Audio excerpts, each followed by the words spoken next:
Salutations, dreamers. Thank you so much for joining us or rejoining us here at the Mystic Escape. I am your host, Dion Mystique, amateur writer, and today, as promised in my last video, we're going to be covering the fifth and actually final portion of Chapter 4 of Synced Volume 1, entitled The Crowned Princess. Now, forewarning, is going to get a little bit more macabre than it did in the previous installment, part 4. And by the way, let me know what y'all think of our two newest knights that you got to me. It was kind of transient for Lola, but for Rio, yeah, you know what I'm saying. Just let us know what you think here in the comments below. Also, I forgot to mention it. We are sponsoring some of our subscribers slash dreamers slash honorary Stormies in the description. So please, do check them out. We'll try to shuffle it up. Feature at least 4 people in each video. Also, be sure, if you want to, at least, to check out the FictionPress document, and if you want to follow along with that to make sure that we're keeping things posted and stuff like that, please do. Now, before we get into this, first off, like we always do here, we want to make sure that you're comfortable and that you're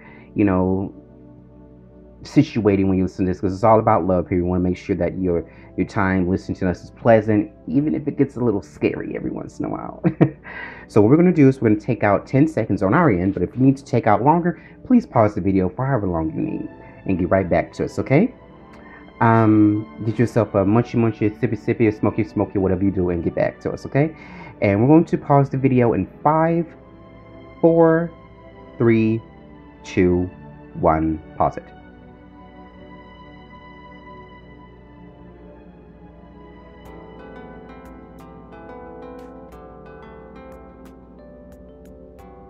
And we're back. Alright, here we go. Trying to get these videos as short as possible. Not so much always 48 minutes and stuff like that. The last video was like 20 minutes and like 40 seconds, I believe. So that was good. I'm glad that this is flowing by a lot quicker. Alright, here we go into the story. Whew, okay.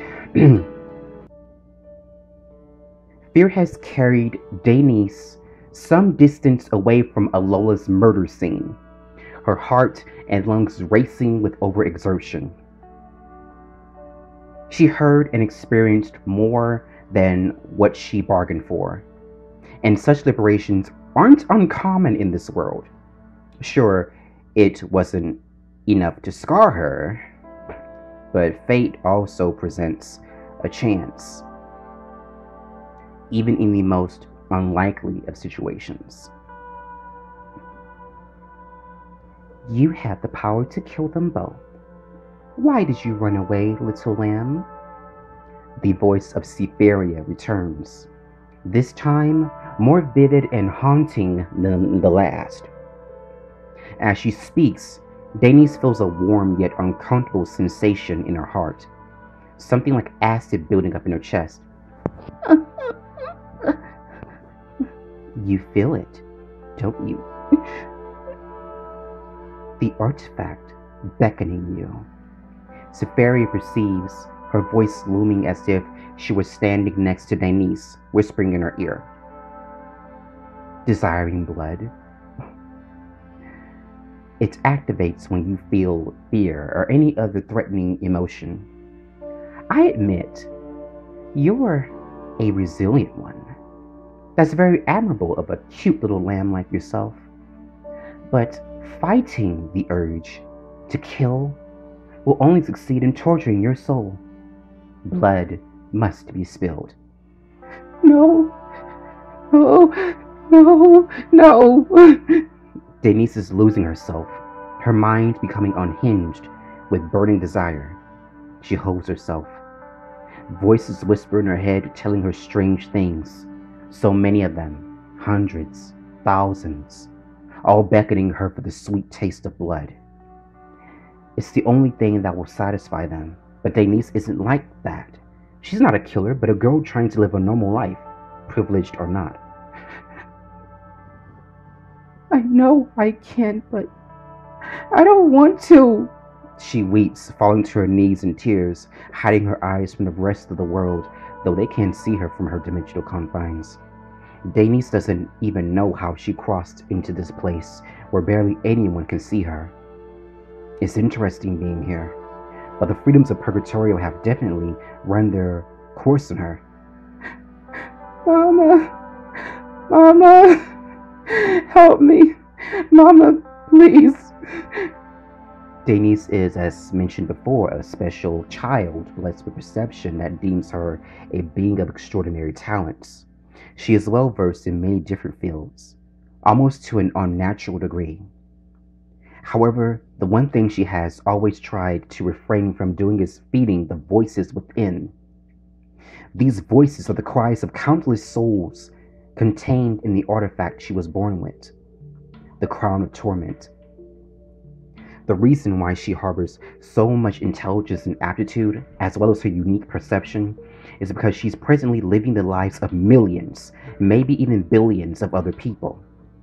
Some are murderers, some are mystics, some are divinators, some are healers, some are adults, some are children, but all have been made to suffer within her spirit. Like any other person, Denise attempts to calm their suffering with virtuous deeds, but kindness alone isn't enough to satisfy their hunger. These souls seek a blind vengeance against all, no bias, no prejudice, no consideration or second thought. The only thing restraining them is the kindness of Denise's heart, but soon, even that won't be able to keep them at bay. You can't avoid them, little lamb. The voices. They will never leave you as long as you have that inside of you. The artifact that binds you to their will. Should you not heed their cries, the voices will feast upon you instead. Now, tell me, little lamb, is that something you want?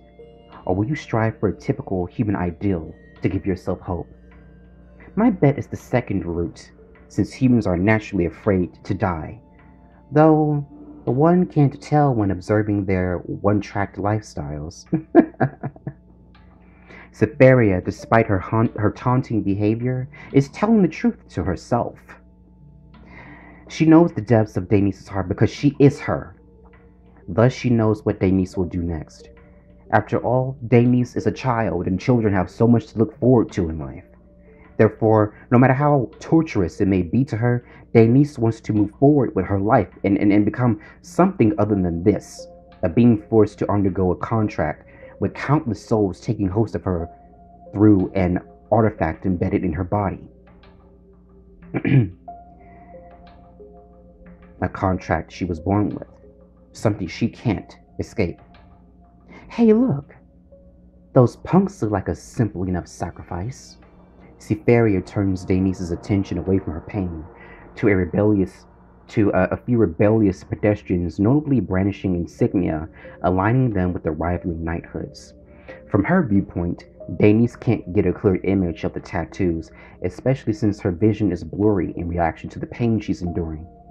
Cytherea smiles, licking her lips as if becoming one with the voices' desire for blood.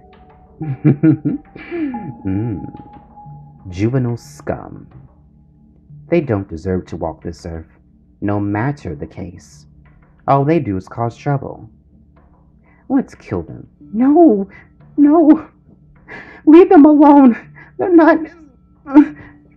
One of the delinquents notices Denise writhing in pain on the brink of fainting. The only female of the group, the said delinquent rushes up to her to see if she's all right. At first glance, the delinquent notices how pale the little one has become, especially the dark rings around her eyes that make her seem like an image of death. The delinquent gathers her group with words Denise is incapable of hearing due to the deafening screams of the souls. The souls suffering overpower the delinquents, who appeared understanding of her situation. So much that Denise begins seeing everything in a horrifying gray. No, not again. Not again. Please, leave them alone. She realizes what this means and is driving her past the brink of insanity.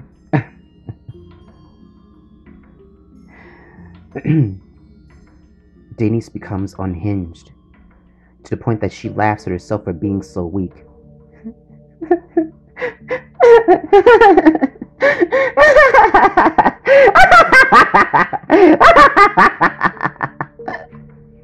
Before she can make sense of anything around her, Denise perceives a distinctive color of red, representing the delinquent's souls, all ripe for the taking. I can't fight them any longer. I'm sorry. I'm sorry. I'm sorry. I'm sorry. I'm sorry. I'm sorry. I'm so very sorry. Hey, little girl, what's wrong? What are you apologizing for? The female delinquent shakes Denise in hopes of getting a response. And she does, but not the one she wanted. Denise has a serious blackout that renders her unconscious. The delinquent supports her with open arms before turning to one of her associates for a checkup. Hey, did you get a hold of the scrubs? No, I can't get a signal. The associate replies with apparent frustration. Only a few seconds of static and interference. Then it's strange, but I hear a bunch of people talking. I think. Afterwards, I lose my call. This is the third time it's done that. What kind of freaking Twilight Zone bullshit is that? Here, listen for yourself. The associate dials the local hospital, McDougal Medical at the University of Celestia, one last time. He places his cellular phone on speaker for confirmation. As described, the call doesn't even get a dial tone. Only a few seconds of static and interference. Then the voices speak in an overlapped manner. The voices of the countless souls. Some are quiet, some are loud, some are impassioned, some are dead. But all are equally haunting. The delinquents are unnerved by the commotion coming from their associate's cellular phone. So much that they can do nothing but stare in fright. The call then spontaneously ends itself, leaving the tending group in shock. See what I'm talking about now? The defending delinquent deactivates his touchscreen and stores it in a case on his belt. Weird, huh? If this is the scrub's way of pulling a prank, it's not funny at all. The muttered sounds of their voices, drowned by the voices of the crowned souls. Denise's eyes are opened by the former, but not with her usual mind.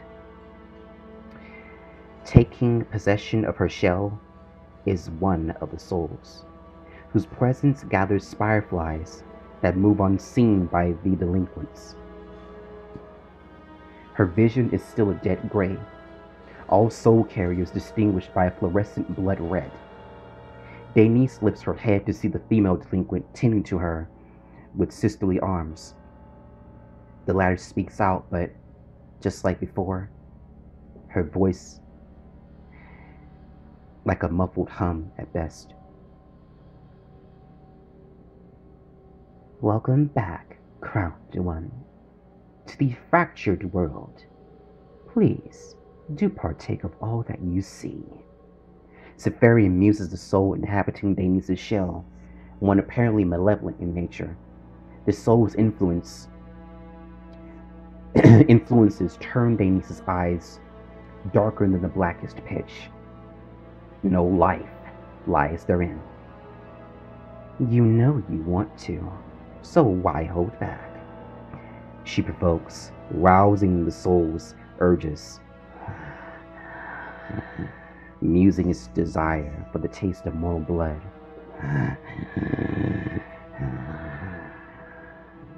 Why torture yourself? Go ahead. Kill them. Not hesitating a moment more, The soul uses Denise's shell to assault the delinquents with skill unbefitting of a child.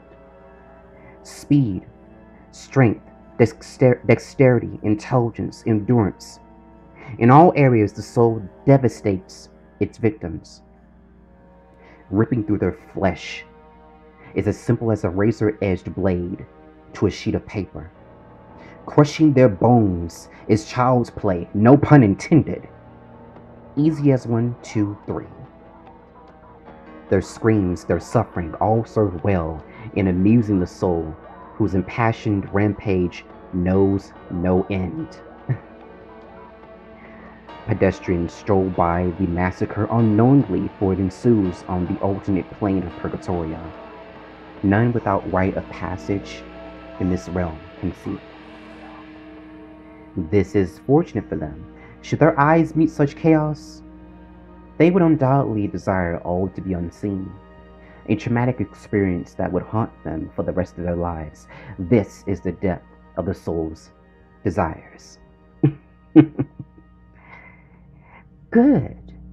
That will be enough for now. We wouldn't want to make the other souls feel left out, now, would we?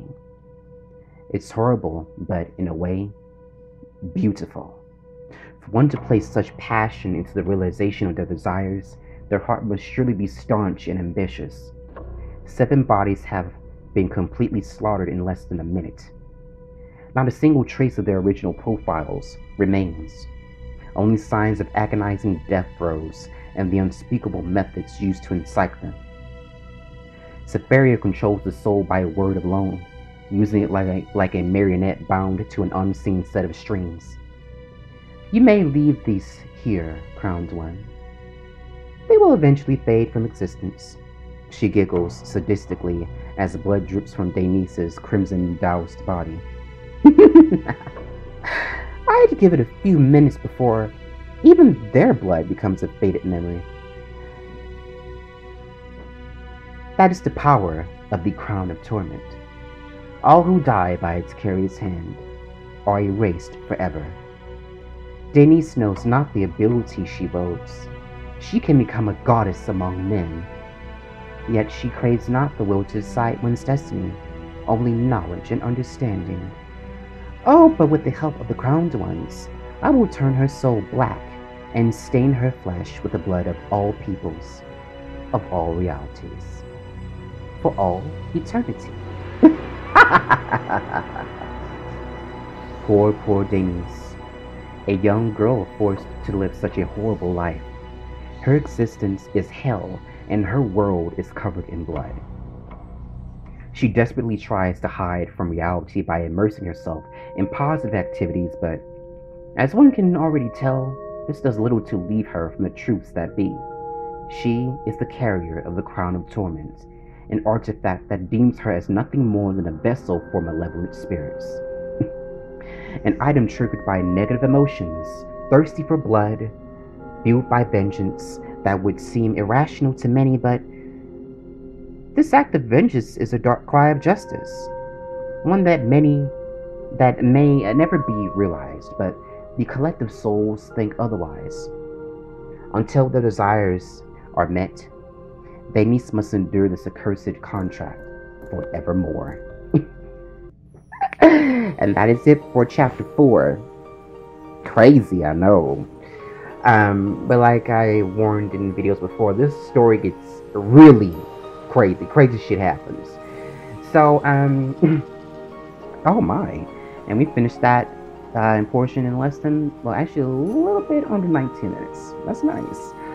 Well, we're going to end this portion here of our sharing of Synced Volume 1. And I will turn to you tomorrow with the beginnings of Chapter 5, entitled Sometime, Someplace with Someone Someday. I know this is a bit of a lengthy title, but it makes sense when you hear it.